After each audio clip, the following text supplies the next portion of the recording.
अस्सलाम वालेकुम। आदाब अर्ज़ है। बड़ी ख़बर है ना सिर्फ कराची के लिए बल्कि पूरे पाकिस्तान वालों के लिए और उन तमाम लोगों के लिए जो कि इस केस से जुड़े रहे और जो इस केस में जो जब मुल्ज़िमान को बरी किया गया था या उनको छोड़ा गया था तो इस हवाले से उन्होंने जो है अपने गम गुस्से का इज़हार किया था। जनाब ये कोई 2012 की सरशाम थी, दिसंबर के आखिरी दिन चल रहे थे, आखिरी हफ़्ता था कि जब कराची के इलाके डिफेंस क्लिफ्टन में एक वाक़या पेश आया था नौजवान के क़त्ल का, जिसने अपनी बहन को जो है छेड़ने से जो है उसका छेड़ने पर झगड़ा हुआ था, जिसके नतीजे में शाहरुख जतोई नाम के नौजवान ने शाहज़ेब का मर्डर कर दिया था और गाड़ी पर फायरिंग की थी, जिसके नतीजे में शाहज़ेब मौके पर ही जाँ बाग हो गया था। वो एक डीएसपी का बेटा था लेकिन फिर भी उसको इंसाफ नहीं मिल सका, जिसके बाद ना सिर्फ जब शाहरुख जतोई मुल्क से फ़रार हुआ तो उस वक्त के चीफ जस्टिस इफ्तिखार मोहम्मद चौधरी, जिनके ऊपर ये इल्ज़ाम था कि वो जुडिशल एक्टिविज़म में ज़्यादा थे या मतलब बहुत ज़्यादा एक्टिव जज थे,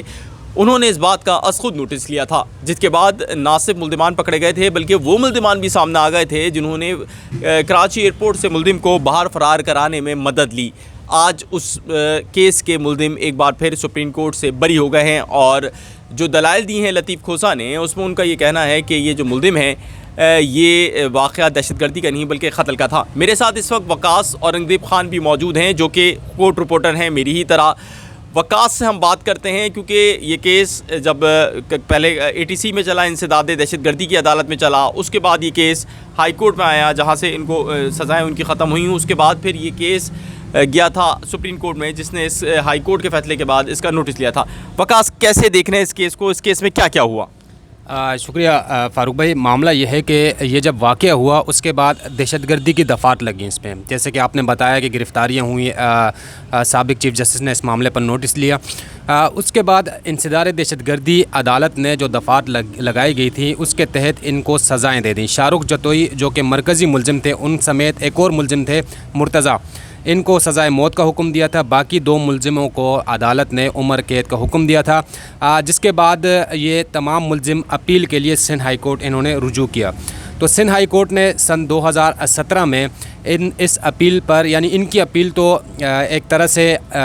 रिजेक्ट हुई क्योंकि अदालत ने सज़ाएँ कुछ जो हैं बरकरार रखी, लेकिन शाहरुख जतोई समेत एक मुलज़िम जिनको सज़ाए मौत का हुक्म दिया था वो उम्र कैद में तब्दील कर दी। अब जब उम्र कैद में तब्दील हो गई तो मुलज़िमों ने यानी ज़मानतों पर भी आ गए और बाहर अपनी ज़िंदगी बसर करने लगे। लेकिन उसके बाद आपको याद होगा सन 2018 में साबिक़ चीफ जस्टिस साकिब निसार साहब ने जो है इस मामले का एक बार फिर नोटिस लिया और हमने उन दिनों में देखा कि वो जेल भी गए,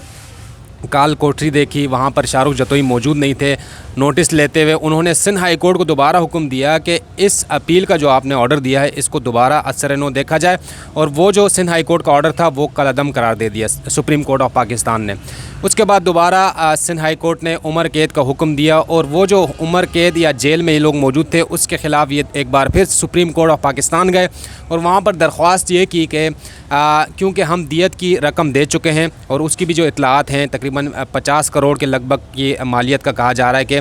जो औरंगज़ेब थे, शाहज़ेब के वालिद साहब, उन्होंने ये रकम ली और वो ख़ुद उसके बाद जब ये दोबारा ट्रायल शुरू हुआ तो सिटी कोर्ट में आकर उन्होंने बयान दिया कि मेरा कोई लावा दावा नहीं है इनसे, मैंने अल्लाह की रज़ा के लिए इनको माफ़ कर दिया। जिसकी बिना पर वो बयान उनका कलमबंद हुआ और कहा यह जा रहा था कि सुप्रीम कोर्ट से वो शाहज़ेब के सुप्रीम कोर्ट नहीं बल्कि ऑस्ट्रेलिया से वो पाकिस्तान आए थे उस बयान कलमबंद करने के लिए। तो हम आज ये एक बड़ी ख़बर थी सुप्रीम कोर्ट ऑफ पाकिस्तान से कि एक बार फिर इस बुनियाद पर के रकम दे चुके दियत की और जो शाहज़ेब के वालिद साहब हैं उन्होंने इनको माफ़ कर दिया, तमाम तर अहले ख़ाना ने इनको माफ़ कर दिया और अब इस केस का कुछ यानी बनना समझ नहीं आता। ये पाकिस्तान का कानून है कि आप दियत की रकम अगर दे देते हैं तो मुकदमा ख़त्म हो सकता है, लिहाजा उसी बुनियाद पर शायद सुप्रीम कोर्ट ऑफ पाकिस्तान ने यह मुकदमा ख़त्म कर दिया। शाहरुख जतोई समेत 3 दीगर मुलज़िम हैं जिनको तमाम तर मुलज़िम जो इस केस में मुलव्विस थे उन तमाम मुलज़िमों को अदालत ने आज बरी कर दिया। बिल्कुल, जैसे कि वकास ने बताया कि किस तरह 2 मुल्ज़िमान को सज़ाए मौत और 2 को उम्र कैद की सज़ा सुनाई गई थी। उस वक्त मैं इंसदाद दहशतगर्दी की अदालत में मौजूद था और जिस वक्त ये सज़ा सुनाई गई, और वकास बड़ा डिफरेंट सा माहौल था इंसदाद दहशतगर्दी की अदालतों का उन दिनों। ये जो थी सुल्तानाबाद के सामने एक बंगले के अंदर ये ATC कोर्ट थी, जहाँ का कमरे अदालत में भी मुझे अच्छा तरह से याद है कि वो कमरे अदालत क्योंकि ख़ासा पुराना फर्नीचर वो था तो उसमें ख़ास स्मेल होती थी। कोर्ट रूम में जब मुझे याद है, जब मैंने इस केस को सुना था तो उस वक्त मैं नीचे होकर बैठ गया था, तो क्योंकि मुझे वहाँ आगे जो है जज साहब की आवाज़ सुनने में दिक्कत पेश आ रही थी। और इनको जब सज़ाए मौत सुनाई गई थी तो उस वक्त कहा गया था कि जनाब इंसाफ मिल गया। ये केस दरअसल जो प्रॉब्लम था, हमको और आपको तो पता है, लेकिन नाजरीन को, कि इस केस में दियत का मामला जो अटक रहा था कि दियत पे क्यों माफ़ी नहीं मिल रही थी, उसकी वजह ये थी कि केस उन दिनों इंसदाद दहशतगर्दी की अदालत में था और इसका खुद नोटिस लेके इसका इंसदाद दहशतगर्दी की अदालत में केस डाला गया था, जिसकी बुनियादी वजह ये थी कि कहा गया था कि इस केस से दहशत फैली है, खौफ और हिरास फैला है, और इस बुनियाद पर इसको दहशतगर्दी की अदालत में मुंतकिल किया गया था उस वक्त के जस्टिस इफ्तिखार मोहम्मद चौधरी ने। जिसके बाद जनाब जब साबिक चीफ जस्टिस इफ्तिखार मोहम्मद चौधरी ने इस केस को मुंतकिल किया तो फिर बहुत सारी चीज़ें आई थी और ये पता चला था कि मुल्क में अगर आप बाअसर हैं और आपने कत्ल कर दिया है और सामने वाला भले ही DSP औरंगज़ेब खान क्यों ना हो, उसको अपने बेटे का इंसाफ दिलाने या उसको दियत लेने में भी मुश्किल थी, क्योंकि उस वक्त तक तो मुल्ज़िमान मुल्क से बाहर जा चुके थे और ये केस नहीं हो सकता था, नहीं चल सकता था। इस केस में मैंने वो आलम भी देखा जब ATC में जब इसकी सज़ा हो गई और दीगर चीज़ों में, पहले केस वहाँ चला, फिर ये केस मुंतकिल हो गया, इधर की ATC में आ गया, और जब सज़ा यहाँ पर सुनाई गई तो मुझे याद है कि जब सज़ा सुनाई गई तो मुल्ज़िमान जो है वो विक्ट्री के निशान बना के बाहर निकले थे और उनका कहना था कि हमें कुछ नहीं होगा, हम सज़ा से बच जाएंगे। और उसके बाद हुआ भी यही कि हाई कोर्ट में पहले उनका कहा गया कि जनाब ये ख़सास का मामला हो गया और चीज़ों को ख़त्म कर दिया गया, और बाद जब जैसे कि वकास ने बताया कि साबिक चीफ जस्टिस ने नोटिस लिया तो उस केस को दोबारा से मुंतकिल किया गया, सुप्रीम कोर्ट में केस चला, और उसके बाद इनकी जानिब से जो साबिक गवर्नर पेश होते रहे खोसा साहब, और खोसा साहब ने इस बात को साबित किया कि जनाब ये केस कत्ल का है, ये इंसदाद दहशतगर्दी की दफ़ात इस पर नहीं बनती। अच्छा फारूक भाई, आपकी बात काटूंगा। आपको याद होगा जब जस्टिस साकिब निसार साहब जेल गए तो वहाँ पर जब शाहरुख जतोई साहब का जो कमरा देखा उन्होंने,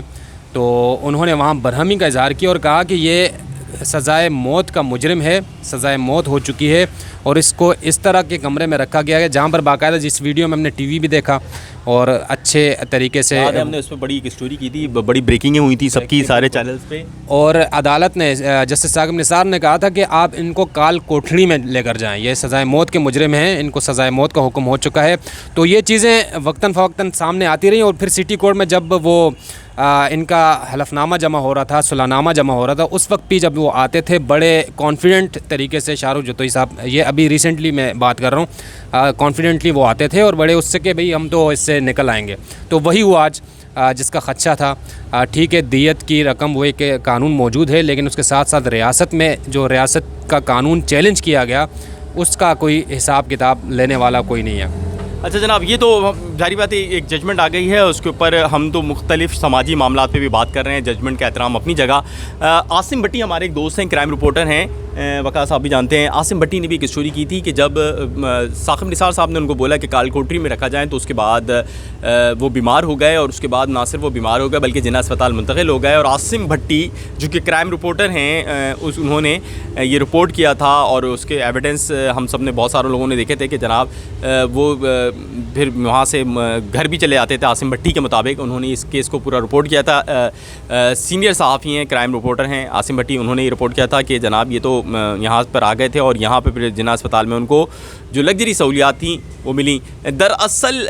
इस केस में जो भी फ़ैसला हुआ हो, ये बात ज़ाहिरी बात है मौजूद अदालत ने ये देख के किया होगा कि मुझे ये दहशतगर्दी की दफ़ा है नहीं है, दियत का क़ानून इस केस में बनता है या नहीं बनता। ताहम ये सवाल जैसे कि अभी 39 साल बाद 7 अफराद के कत्ल का जब जजमेंट हुई वकास हाई कोर्ट से, और उसमें मौजूद जज साहब ने बोला कि जनाब ये केस में मैं ये समझता हूँ कि कुछ गलतियाँ हुई हैं और आपको पता है कि अदालतें किस तरह चलती हैं। तो यही चीज़ एक दफ़ा फिर वकास सामने आई है कि जो इंसाफ का सिस्टम है या तो वो इतना बोल्ड नहीं है, या वो अगर इतना बोल्ड है तो फिर वो इम्प्लीमेंट नहीं हो पा रहा। क्या मसला है कि अगर वो दहशतगर्दी का वाक़या नहीं था तो फिर ख़सास पे ख़त्म हो जाना चाहिए था, और अगर ख़सास पे ख़त्म नहीं हुआ है मामला, यानी दियत के ऊपर मामला नहीं बैठे हैं और या आप बैठ गए हैं, तो ये सवाल ज़रूर छोड़ रहा है कि पाकिस्तान में क़ानून किस कदर बालातर है? बिल्कुल फ़ारूक भाई, देखें बहुत से मामलात आप अदालतों में देख रहे हैं कि जिस तरह एफ़आईआर कटती है और उसके बाद जिस मुकदमे को तोड़ मरोड़ के पेश किया जाता है प्रोसिक्यूशन की जानिब से या पुलिस की जानिब से, वो तो सबके सामने है। कभी सज़ा हो जाती है, सज़ा होने के बाद जब अपील का मरहला आता है तो वहाँ पर वो चीज़ें मैच नहीं कर पा रही होती हैं जो पुलिस ने ट्रायल कोर्ट में दी होती हैं, वो उसमें बहुत गैप आता है और हाई कोर्ट या सुप्रीम कोर्ट वो चीज़ें देखना चाहती है कि भाई आप बताएं कि इसमें ये जो आप कनेक्ट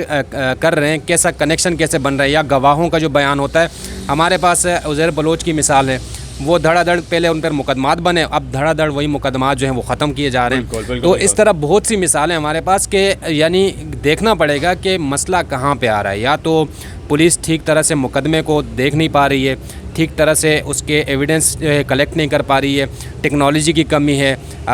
हमारी तरबियत की कमी है, या कोई क्या मसला है। क्योंकि बारहा हमने देखा कि यहाँ पर सज़ाएँ बड़ी बड़ी सज़ाएँ हो जाती हैं, वही सज़ाएँ अपीलों में जाकर जनाब हम इस पर एक और एक स्टोरी करेंगे, मैं और वकास मिलकर, जिसमें हम पुलिस की प्रोसिक्यूशन टीम और पुलिस के इन्वेस्टिगेशन के ऊपर भी बात करेंगे। कराची प्रेस क्लब से इस वक्त मैं फ़ारूक समी और वकास औरंगज़ेब खान मौजूद थे। जनाब वकास औरंगज़ेब खान का चैनल है जनाब वकास खान ऑफिशियल, और रिपोर्टर्स 21 को लाइक करना, सब्सक्राइब करना और हमारी वीडियोस को शेयर करना नहीं भूलिएगा और हमारी हौसला अफजाई कीजिएगा। और हम अगर आप